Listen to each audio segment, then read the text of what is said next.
This is episode 86 of Our Modern Heritage, the Home and Family Culture podcast. I'm your host, Jody Chafee. This show is all about helping families to deliberately and intentionally design their family culture based on their family's vision, mission, and values. In this episode, I talked with Elizabeth Adams, and she coaches families who live in a 3-generation home, which is really awesome because I recently moved into a 3-generation home myself. I moved my family in with my parents, and so we are learning how to create our own family culture with my parents, my husband and me, and our children, and it's been a really fun and exciting adventure. Make sure you stay tuned to the end of this episode because I have an announcement about how this podcast is going to evolve in the future and where we're going. So make sure you stay all the way through to the end. I want to welcome to this show today, Elizabeth B. Adams, and she is the founder of the World Peace Project, LLC, creator of the Living Program, and inspiring author who helps people rediscover rewarding relationships with their families, neighbors, and faith communities. Elizabeth has taken the time to ponder some reasons our present society does not look well on our renewal of extended family living together and creating the living concept as a way to push back against the many misconceptions of what a good family life can look like. By giving a voice to those who are actually enjoying these multi-generational homes or caring for aging parents, we can see that we are not alone in our quest to be caregivers. Elizabeth is the author of Living with Mama, a guide to caring for adult children, aging parents, and ourselves. She holds a master's degree in theology from Columbia Theological Seminary and the bachelor's degrees in cultural anthropology, sociology, and religious studies from Agnes Scott College. Welcome, Elizabeth. I'm so excited to have you. Thank you, Jody. I already feel like you're part of my family just talking to you for a few minutes before this started. Well, I'm so excited. And this topic, this concept of, intergenerational living together. I spent a year and a half in Hawaii, like I had mentioned to you, and it's very common in Hawaii for grandparents, parents, and younger in their children to live all together and siblings. And I think it's actually more common than people realize throughout the United States. I think that it's important that we have this conversation so that people who are in that situation or people who are preparing for that situation, they know that they're not alone, that it is fairly common. I think it's an important conversation. So I'm excited to have you on. I do too. Thank you very much. Tell me more about how you got into this concept. Why is it such an important topic for you that you wrote a whole book about living with Mama? So tell me more about how that came about. Well, actually, I was living it. My children were graduating college and boomeranging back and forth into the house, depending on how many student loans were there, if they had found jobs after college. They always came home at summer, so they didn't have to pay any additional expenses for being at college. My mother had ended up with cancer. She had a 15-year battle with that, and boy, she was a great warrior. But in the meantime, I've now, at the exact age as my children are in high school and college, I have a mother who is ill. And so I am getting my graduate degree. I am working part-time. I am doing everything you probably shouldn't do when your children are in between those things, because I'm also staying in all my volunteer activities and all my church activities. It was like I just did so much that in reality, I was driving home. I pulled into a McDonald's to get a sweet iced tea because that'll wake you up, right? And I fell asleep in the drive-thru line. Oh my goodness. And the first thing that I thought when I woke up, because there was a horn honking at me, was I'm going to kill somebody. It was a guy behind me. And then I realized what I had done. And I was so embarrassed because I could have hurt somebody really, really badly. And I was just trying to help everybody to the point I'd exhausted myself. The researcher in me says, let's find out what I can learn. All of the books that I found were on professional caregiving. And that is what I do anyway. But I couldn't find anything for just the regular lay person. I also knew that there were scriptures that could help you with these things. Being a multi-religious studies person, I went through all the different major faiths, Abrahamic faiths, and found out what was working and what wasn't working. And then I made a big group of friends who are doing this. And we would get together and say, what's working, what's not working, and how do I not throw my mother out of a moving car on the way to the next doctor visit, right? So there was a lot of fun and a lot of laughter and a lot of tears. And then we learned how to do this together. Because, to your point, there's 65 million Americans right now living in multi-generational homes. Well, we don't talk about them. And I think we don't talk about them because really what we see on TV isn't real life. It's not the odd creeper uncle in the basement, even though I'm sure there are. The majority of people are just honest, hardworking people that need financial or emotional help. That's all. Wow. That's, like I mentioned, this is something that I haven't actually gone public telling people about, is that we're looking into this situation ourselves, that we're going to be moving in with my parents. And so it's like, this is so applicable to me, because I just think this is going to be so interesting that even though my parents are still, they're still independent, and it's not like they need our help, we're going to live with them for our own stability. It's something that I'm realizing that it's okay. Like, it's a common thing and people do it all the time. And like you said, this boomerang thing of the adult children, that has happened a lot to my parents too. I have 6 siblings, and at least 3 of them have moved back home at some point in their adult life. And so it's normal. And now my sister has adult children, and, she's experiencing this drama of what it's like to have adult children, and it's complicated and it's difficult. And she's like, sometimes she's telling me, I think it's a little bit harder than when I had little babies. Like, I'm going, I don't know, but we'll see. It's a different kind of hard. But it's equally as hard. It's normal though. It's like there's so many people that are experiencing this. And I think a lot of people get up to that point in their family life and they're going, how do I do this? I have no idea. Like, it's just not something that, at least in my stage of life, I don't see a lot of it, because I'm still in the younger phase of life. What are some of the main challenges of these people in this phase of life, either with adult children or caring for their parents? Maybe you want to take those individually. I'm thinking about your demographics as an audience. Yeah. And I'm assuming that most people in your audience are either living with their parents right now, thinking about living with their parents, and they are adults. So if I'm going to pick the very, very hardest thing, I've interviewed hundreds of hours of people. How do you pick the hardest? I think is going in and keeping the same roles that you had until people break. And what I say by break is this. This is just an example of one of my clients. She moved in after a divorce with her 2 children to her parents' home. Her parent and her both sold their home and they joined a home together. They both thought, that way it's more even. It's more, a brand new start for both of them. They had all these great plans, and they really did have great plans. And they really did work out a lot of situations so that these 2 families would work together as adults, because everybody really was adults, even the children. They were high school boys. What they didn't think about then were the siblings that weren't living there. And you know how you go home at Christmas or Thanksgiving or Hanukkah or whatever, and you go home and everybody kind of falls into the firstborn, secondborn child thing. And then all of a sudden mom is cleaning up after one, but not the other one, because the other one's got an attitude about mom cleaning up after the one that's not cleaning up after this. I mean, the family dynamics just go nuts. That's why there's all those great movies, right? On why you don't go home for Christmas. Right. I don't have that family. Luckily, we really, really, really have been able to work together on this. But people in their 30s and 40s have really just started identifying who they are as adults, really. Psychologically, socially, financially. Your role, it happens at your job, and who you are at your job is so different than who you are when you visit your parents. What you've got to do, the big thing to this, is deciding who you can be in the space and not lose your identity as a child and not lose your identity as an adult. And that takes a lot of conscious thought. So I've just laid a heavy one on you. Yeah, no, that's awesome. Go ahead. Yeah. One of the things I've done in my book, Living with Mama, is at the end of each chapter, I present a case study.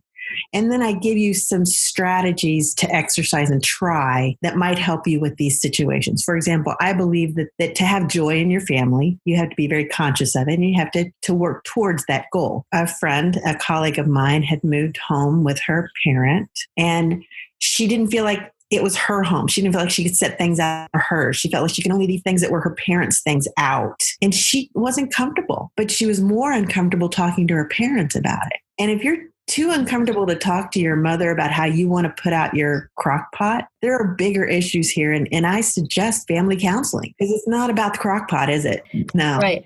No, it's your ability to communicate and set boundaries and figure out where you stand in your relationship, really.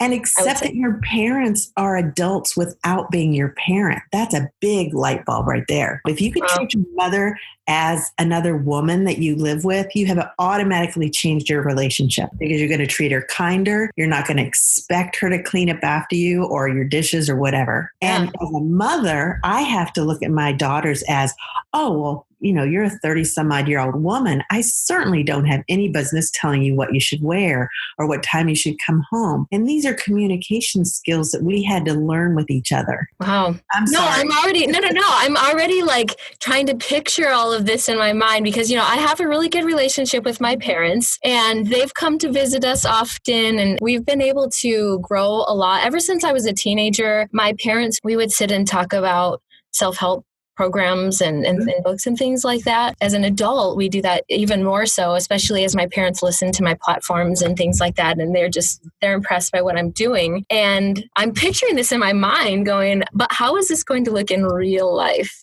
Yeah. Of how we are actually going to sit down and have these dynamics. I know that my mom, she naturally falls into mothering because she has been in that role ever since she was a teenager and cared for her siblings, her young siblings. She's the oldest of 9 children. Her oldest is only 2 years younger than her youngest sibling. She has been in a mothering role for as long as she can remember, it seems like. I know that when we move into their house, and we're doing the exact same situation. It's so funny listening to you because we're both selling our houses and we're moving into a new house. So that was so interesting to hear you say that because I'm like, wow, that's exactly us. It's even still, I can see my mom falling into this role of being a mother. But at the same time, I can also see her when she's stressed out by her trying to figure out this balance between grandmother, mother, and herself, that she will just end up retreating a lot.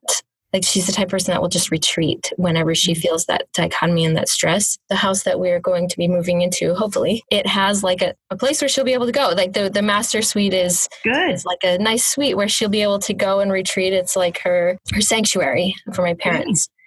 So is that a good idea? Like, is that something like, how do grandparents address these different roles so that it can achieve that balance and that level of communication without completely losing your mind? There's something that I had to learn, and they're 2 very important words, and I'm constantly relearning these words.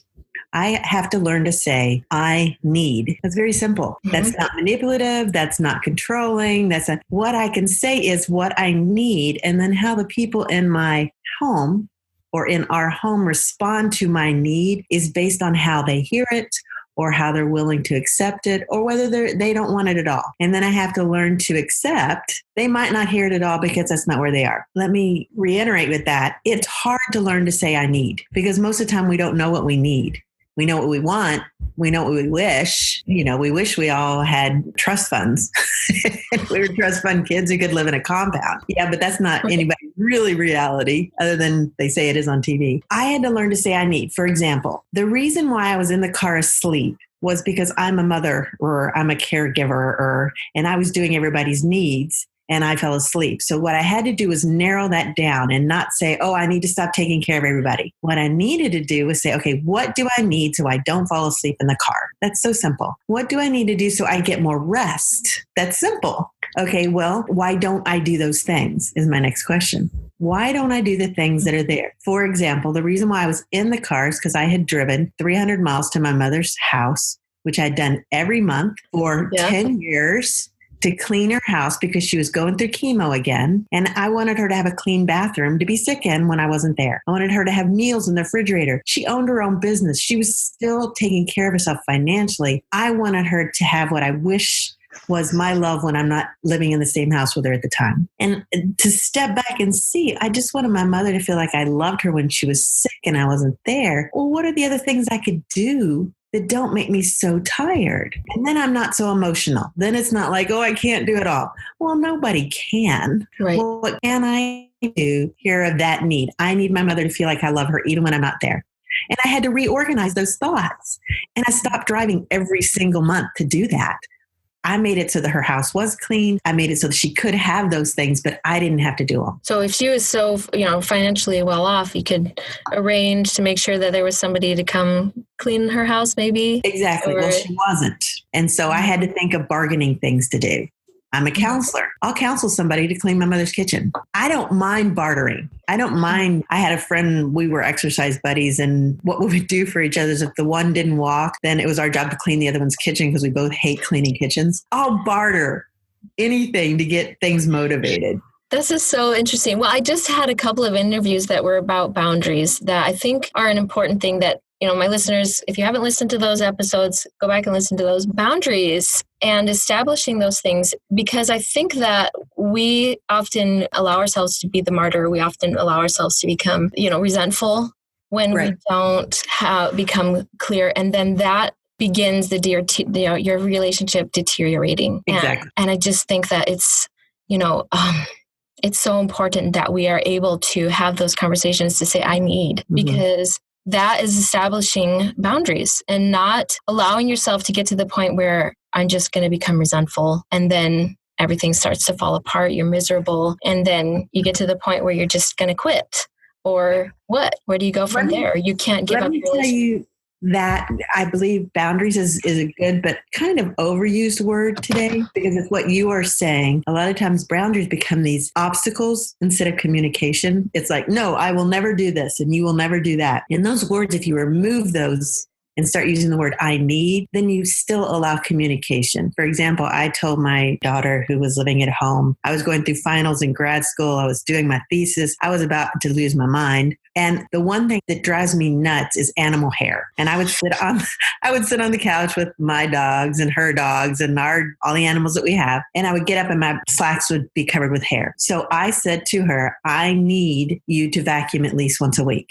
It's not enough for me to do it, and I can't do it as often as I used to. I'll vacuum once a week. You vacuum once a week. Dad will vacuum once a week, and then I won't have any of these hair problems. She didn't vacuum once. She was also in college. She was also working full time. She had other things that she needed to do. That wasn't a priority. Now I had to then learn, okay, that suggestion didn't work. What else can I do? And not be mad at her because she couldn't meet that need. That isn't where she was. That's your next skill with the I need. If you really need it, what can you do to get it? If you can't get it, then let's figure out a way not to need it. Because we're talking about a vacuum, for goodness sake. We're not talking about feeding homeless children on the street. That's different. I went there because you've been a missionary. I've been a missionary. That's not something you don't just pass up. That's a real need that is different. So saying like, I need this thing, but then weighing out the other person's needs. Exactly. And figuring out how to either compromise or come up with a different solution. Exactly. To the problem. Now, I'm making this sound easy and I'm making it sound simple. There's a lot of emotions, but there's a lot of reflective writing and reflective learning that I highlight. One of the things that I've done with Living with Mama, but if you go to livingwithmama.com or worldpeace.com, I've put up all kinds of free resources. Just use them for self-care. Just get up there and use it all. So you can learn to write reflectively or meditate within the spirit or just enjoy, okay, my pants are covered with hair. Now, how do I still go to work and write my paper and not want to rip my eyeballs out? That sounds very violent, but that's kind of the way I felt. You can stock up on those roller thingies that can clean your hands off. So you mentioned that word self-care, and that's another one of those buzzwords that I feel like everybody talks about. But how does that fit in with having, living with your parents? How do we get that? How do we establish it? I think they're going to change depending on the age of your children, depending on the needs of your parent. Let's say your parent is ill and you're having to drive them to a lot of doctor's appointments. This script is huge. The easiest one, the absolute easiest one is to schedule 15 minutes in the morning, 15 minutes at night, no interruptions. And when I say no interruptions, that means the children know this is mommy's time. I had a little space that I would sit, and they knew if it was an emergency, if they were bleeding, yes, you can come to mom. But if it's something they want, they have to give me that 15 minutes because that's respect. And they would see me and they would walk away because they knew that was my spot to have my 15 minutes. And then do it in reflective time or do it in meditation or do it in prayer or do whatever you want to do. But that is your time always. And it's hard to save it, but it makes all the difference in the world. Those little things matter. I think that's when we write them off as they don't matter. That's when they don't happen. And then we miss out on that. But knowing that even the little things matter, you give yourself space and time for those things. It makes such a big difference. Exactly. And I'm a firm believer in enjoying the journey. I just went on a week and a half vacation with my daughter and her 3 children, all under the age of 7.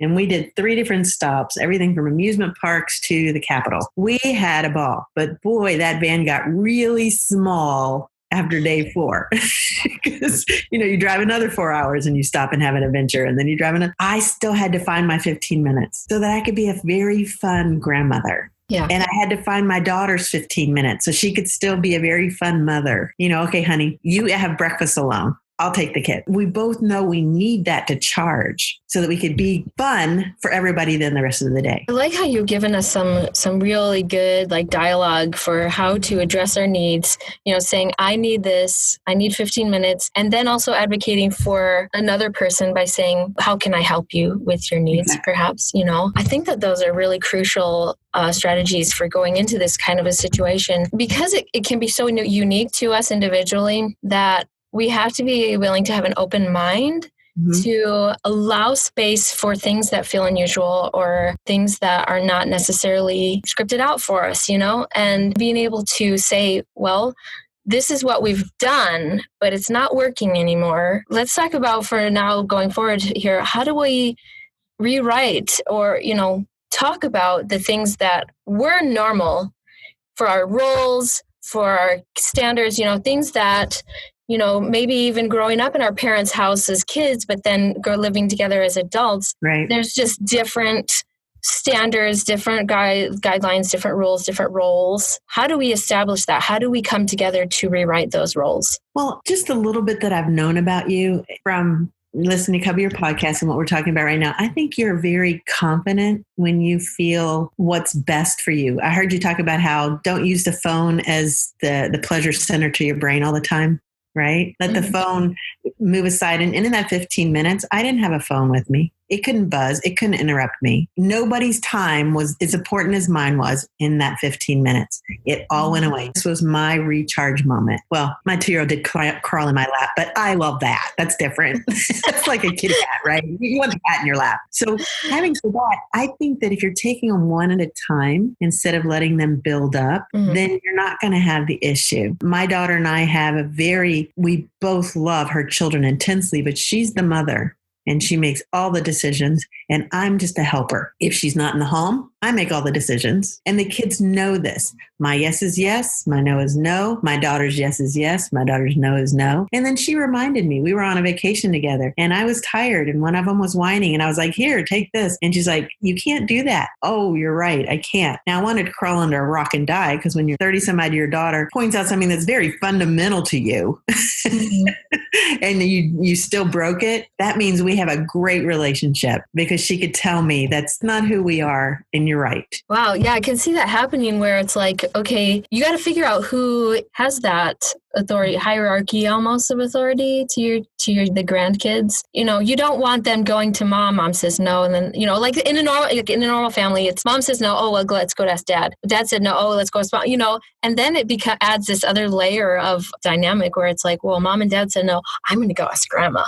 Exactly. When my children were growing up, they would ask me. Usually they come to me first because they go to dad, and dad would say, what does your mom say? Because he was smart. He knew that probably meant I said no. So what did your mom say was always his response. If they hadn't asked mom, he would say, go ask mom, or I'll talk to her. And the same thing happens with me and my children. I would say, have you asked your mother? You haven't? You need to ask her first. And, this is 7 years of that with our oldest granddaughter, and she still tries it. It's just what children do, right? That's so fascinating. So as you were talking about it too, I was thinking about what I'm trying to accomplish with my platform here, with my podcast and my message, is that a lot of times I think we can resolve the ambiguity of expectations and things when we sit down and we establish the values and the vision that we have for our families. And it's interesting to me to think about that extra dynamic of also including our parents or grandparents into that discussion. Because I think that it would be a lot easier when everybody understands what our core values are. But I think that it's so important to come together and discuss some of the core values that you base your answers off of. And then it's like, you understand. But a core value in this situation would be mom and dad have the direct authority over those kids. Everybody needs to understand that. If grandma and grandpa go, I didn't know that. I thought because I'm the grandma and grandpa, we have the authority. It's our house, or, it's something like that. Then that becomes an issue. That becomes a problem when the core value is the children, doesn't it?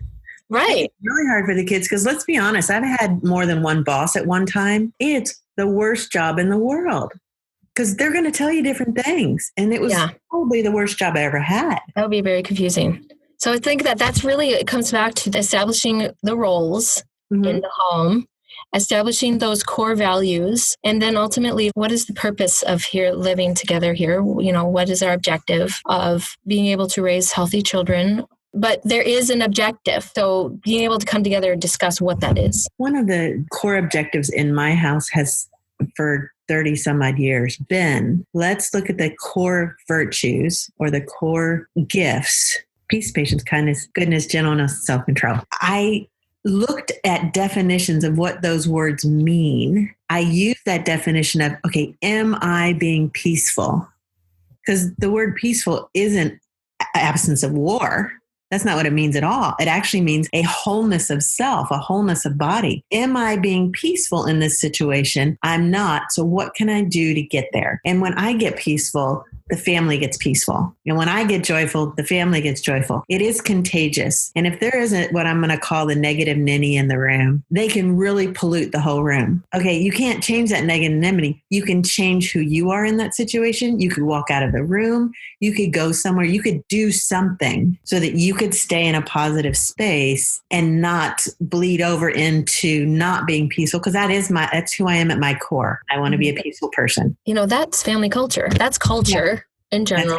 And I think that that's, you know, being able to establish that feeling in your home. But also, I think that it's important to address the negative nanny, you know, like, okay, you're disrupting the peace, and maybe saying what's going on and are your needs not being met? A 5-year-old who's hungry and tired. I'm not saying get over it, child.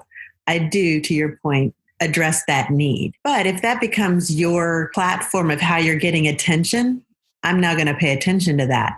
This is not your platform for attention. This is a house of peace. Let's figure out another way to get attention. That's so cool. I know that we're talking about like living with grandparents and, you know, parents and moving in as adults, but I think this is even applicable no matter what your situation is. I mean, we really want to establish that a household where our kids feel safe, where we all feel safe, where we feel like we can grow and communicate and establish the roles and standards that will allow us to thrive. And so I think that this is such an important message, but then applying it to that extra layer of, oh my goodness, living with my parents, it makes it that much more real. I think that when it's our own children, we're going, okay, I don't really know what I'm doing, but my kids are still so resilient and flexible that you know, this is like our experiment with becoming a thriving family in a way.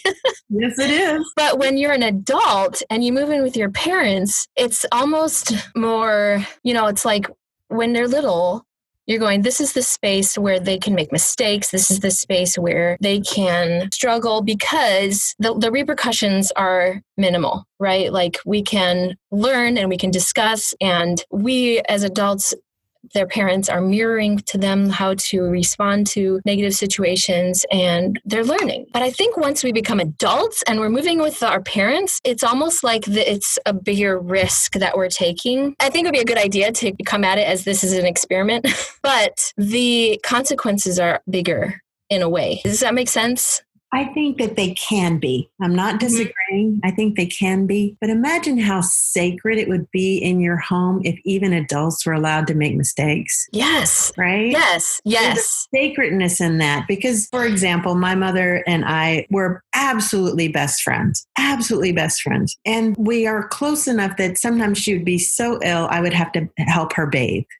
And there's really nothing more sacred than bathing a sick mother. There just isn't. And I'm so grateful I got to do that. But if I would have jumped on her every time she was making a mistake with me, because she was making mistakes with me because she had never died. You know, her mother had been gone for years before she was dying. So she was making mistakes that were really making me angry. And I had to work on me first so that I could then walk that journey with her. Yes. It became sacred then. And when our parents are aging, they're losing so much. They're losing their sight, their hearing, their jobs. It's a space of loss.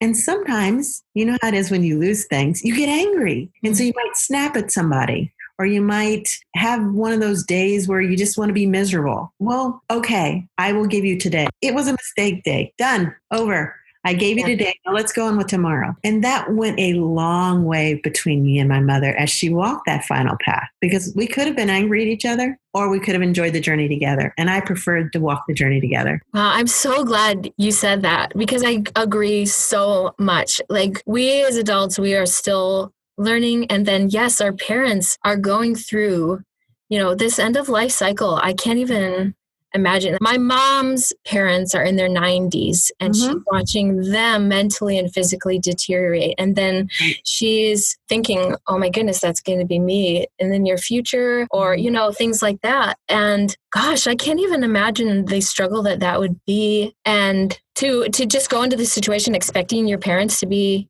perfect or have things figured out, that's just not a realistic expectation. But I love how you said that. No, it's not fair at all. I mean, we don't have it figured out as their adult children. And how about if we treat our parents as fairly as we treat our children? Right. That would be a little different. Wow. I was a lot more patient with a 5-year-old than I was with my mother in her 60s. And it took me a while to realize, ooh, this is about me. I need to get more patient with this woman. She hurts right now. And yeah, I get it. I do too. I'm tired. But I would definitely be more patient with a 5-year-old than I am with her. And that's my fault. That's definitely one of the things that I advocate is as we need to work on ourselves before we start pointing fingers. And I think that this is such an important concept, because if we are moving in with our parents and they're aging, whether or not they're aging, we have to learn how to advocate for them, for our children, and for ourselves. And we cannot advocate for them if we're being insensitive about their needs. Right. So what do I need? I need my mother not to yell at me. I need that. I don't do well with yelling. So do I talk to her like that when she's yelling? No, that would be silly. So how do I talk to her so that I can get that need met? We had to sit down, and I explained to her with a counselor, not with just me. And I'm professionally trained to counsel people. We pulled a third party in, and I said, I need this. I know you're hurting, or I know you're angry, or I can't imagine it because I'm not experiencing what you're experiencing. But I can't be yelled at. It deflates me for the whole day. I'm sorry. And she heard me. And we found other ways to work around that, because she still needed to vent. She still needed to get out some of this angst that she was feeling. Yeah. Couldn't do that with me, because then that ruined our relationship. And I couldn't be impatient with her. One time I was so silly. I was like, look, you've got to call the doctor and get a higher prescription of oxycodone, because if you don't, I'm going to start using it. I mean, that's how mad I got at her. What a horrible thing to say to your mother. Now, later we laughed about it, and we have all reconciled inappropriate ways of communicating, but we were able to talk about it later, because I was able to see, okay, what do I need? I need to never be yelled at. It's just not my thing. So that's fascinating too, because another thing that comes to mind is you and your parents are now modeling for your children that kind of healthy communication. Exactly. And ways to resolve conflicts. And because they're seeing, adults have conflicts. Adults have issues, and here we are modeling for them what to do, how to deal with that. That's inspiring. Well, thank you so much. No, this is wonderful. And I'm so thankful that you have been able to do this research, do these interviews, talk to people about these things, because we need mentors. We need people who can mentor us and counsel us through these challenges. And every family has different challenges, but it's good to learn that this particular challenge it's not totally unique. It's something that people are experiencing. And, we can look to other examples and mentors like you to guide us through these kinds of situations. So thank you. Thank you, Elizabeth. I'm very honored. I don't see myself as a mentor, just a survivor of a lot of fun. How can my audience get in touch with you and find your resources? Again, you can get Living with Mama, A Good Person's Guide to Adult Children, Aging Parents, and Ourselves at any of your bookstores. If they're not at the bookstores, then ask them to stock them for me. Thank you. You can also order it at Amazon, and you can go to livingwithmama.com, and that'll take you right into my website. Awesome. And you're on social media? Are you on Facebook? I am. You can get access to the Facebook groups and all of that right there. Just click right in. Thank you so much, Elizabeth.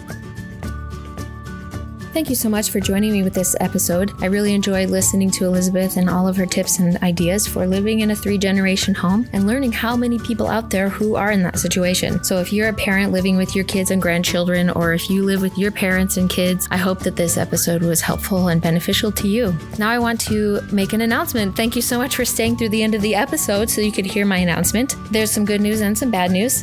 The bad news is that the podcast that you know and love, the Home and Family Culture podcast, is being retired. So I have 2 more episodes with guests lined up for you after today, and then I have 1 more that will be the announcement for my new podcast. That's the good news side. I have a new podcast that I'm launching called Our Modern Heritage Legacy Secrets. On that podcast, I will have guests come on and tell their story about starting a business, growing a business while prioritizing their family and how they've been able to do that. And so they are deliberately and intentionally building a legacy with their family, with their business that they can be proud of. So make sure you look out for that announcement of that podcast officially launching on December 2nd. You can find me on Facebook at Family Culture Podcast. So facebook.com/Family Culture Podcast. It's the same handle on Instagram as well. You can also find my personal profile, facebook.com/Jody Chafee. While you're there, make sure you request to join my Facebook group. It's at facebook.com/groups/Family Culture Strategies. Inside of that group, I will be hosting giveaway competitions and free downloads, and I will be adding exclusive content from my guests inside of the group, exclusively inside of the group. You won't see any of that content anywhere else. And I will also be hosting